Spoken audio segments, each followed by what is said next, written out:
One of the things we assume is that if we're in a committed partnership, we should sleep with our partners every single night. But for some of us, that arrangement may not be giving us our best sleep. So maybe, just maybe, it's time to consider sleeping in separate bedrooms. Let's talk about a few reasons why you and your partner might want to make this choice and why it's not quite the taboo subject we once thought. Be sure to tell us in the comments, do you and your partner sleep in separate bedrooms?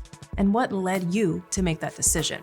Okay. First of all, let's talk about how common this is. We like to assume that if we're in a committed partnership, we should be sleeping in the same bedroom. But according to a 2023 survey by the American Academy of Sleep Medicine, over 1/3 of Americans sleep in separate bedrooms, either occasionally or consistently to accommodate a partner.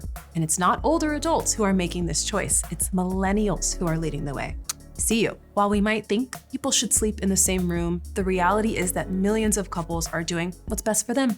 At Sleep Foundation, our position is that you should always do what's in the best interest of giving you your best sleep. And if that means separate rooms, well, it might be worth a conversation. In her book, Sharing the Covers, Dr. Wendy Troxel makes the case that sleep is not an individual act. It's inherently social, which means whether you choose to sleep apart or sleep together, what you're forming with your partner is what she calls a sleep alliance. She writes, "There are reasons to spend the night together, including emotional connection, security and comfort, health concerns, or the sense of getting better rest. There are also reasons not to, like different sleep-wake schedules or preferences for sleeping environments, children, sleep disorders, or maybe one of you is just a really light sleeper. Suffice it to say, if you're not sleeping well together, different arrangements might work better." So let's talk about a few of these issues, starting with a lack of quality sleep. Because you know what's wild? Troxel says that several sleep studies highlight that we actually sleep worse when we sleep with a partner. It's true. In fact, one researcher has even found that 30% of the quality of our sleep is determined by our partner. So that means how well you slept last night was partly influenced by how well your partner slept last night. Makes sense. Okay, so what if you or your partner are a light sleeper? Or what if one of you is a snorer? Or what if one of you is a snorer and the other is a light sleeper?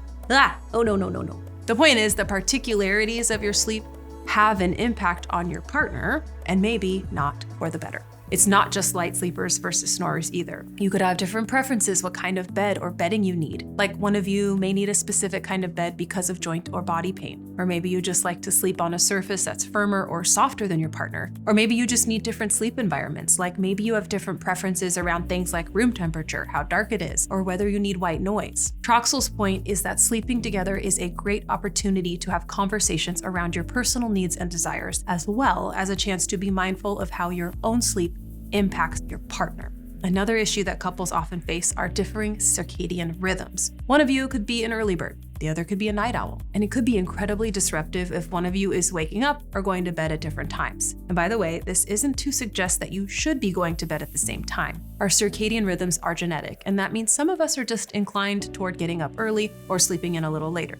Here's what Troxel writes. Research has shown that couples who are mismatched in their sleep-wake preferences show lower levels of relationship satisfaction, experience greater conflict, and have less sex. Research also shows that couples who are mismatched in their sleep-wake patterns, but who have good problem-solving skills, are able to overcome the challenges otherwise associated with being out of sync. This is an important take-home message, because for many couples, it's not about a mismatch in intrinsic schedules, but rather extrinsic demands, like work schedules, that lead to divergent schedules. By the way, if you or your partner is a shift worker, that adds a layer to this conversation. If the shift worker in the family needs to be up in the middle of the night for work or is getting home in the middle of the night, a separate bedroom can really help each of you to fully embrace your separate sleep schedules. The point is, if you're a couple who has different circadian rhythms due to either internal genetics or external factors, then it's an opportunity to communicate with your partner about what the mismatch may mean for your relationship. One other reason for different bedrooms could be that one of you suffers from a sleep disorder, like insomnia.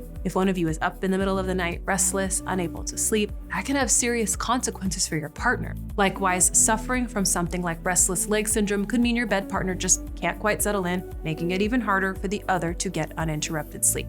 So look, if you and your partner have different preferences, different schedules, or are just struggling to get quality sleep together, it's all worth talking with your partner about your sleeping arrangement. And one thing Troxel points out is that even if you and your partner do decide to sleep in separate rooms, it doesn't need to be permanent. Your needs and preferences shift over time, so it's more than okay to decide this is what works best for you and your partner right now. If you made it to this point in the video and you're thinking, how do I make this a reality tonight? Well, we encourage you to be deliberate about this. Have an open conversation with your partner. As Troxel points out, this can be a decision you make together and can both affirm and strengthen your relationship. Also, talk with your kids too. The fact of the matter is that sleeping in separate rooms might cause them to ask some questions. Have a conversation with them about why you and your partner are making this choice. Reassure them it's not a sign of issues in the relationship.